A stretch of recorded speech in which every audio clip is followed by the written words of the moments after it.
Our shot for today is a shot from the movie Doctor Strange. This is what I got. All I need is possible.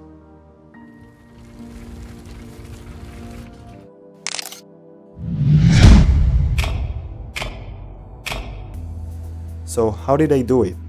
In this shot, I challenged myself to shoot in a small room in order to see how I would deal with this limitation. The first thing I did was block the scene. I positioned the actors in a way that would be similar to the original. Thus, I positioned the main actor in front of the door. Since the original shot was taken over the shoulder of another character, I positioned the second actor in the same way. I used Canon C100 with 85mm semi-young lens. Since the room was very small, I had to put the camera very close to the wall in order to get the same shot sizes in the movie. For the key light, I used RE1K Fresnel light with full CTB gel, adding silk in order to create a soft light on the actor's face like in the movie. The problem was that the light spilled into the background, so instead of entirely blocking it, I used a double net, which prevented me from needing separate background lighting. For the fill light, I used a dado light with full CTB gel. To create a fill light in such a small room, I bounced the light from a foam board towards the actor's face. Again, the light spilled into the background, and so I blocked it entirely with a flag. For the practical light, I used the 3200 Kelvin LED at 10% strength, which is the lowest value of this light. But it wasn't low enough for me, since it still provided too much light for a small set and didn't look like the original shot. To solve this, I tried putting two double nets in front of it.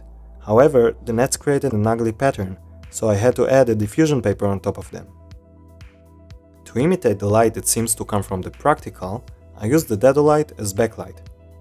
Since the room was small and the dado light was too close to the actor, I had to dim the light. But the dimmer caused a too orange light, so instead I used an ND gel. To light the other actor's shoulder, I used a small simple 5600 Kelvin LED at 10% strength.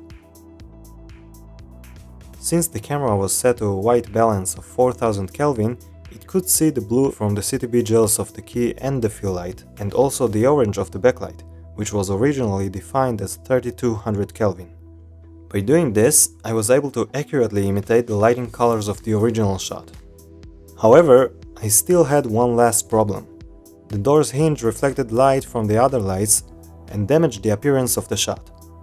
In order to fix this, I took a simple medical gauze and put it on the hinge. This was a really effective solution, since the hinge was out of focus and therefore the gauze was blended in the shot. So this is the explanation of how I recreated the shot from Doctor Strange. You can find all the links for the equipment mentioned down below in the description.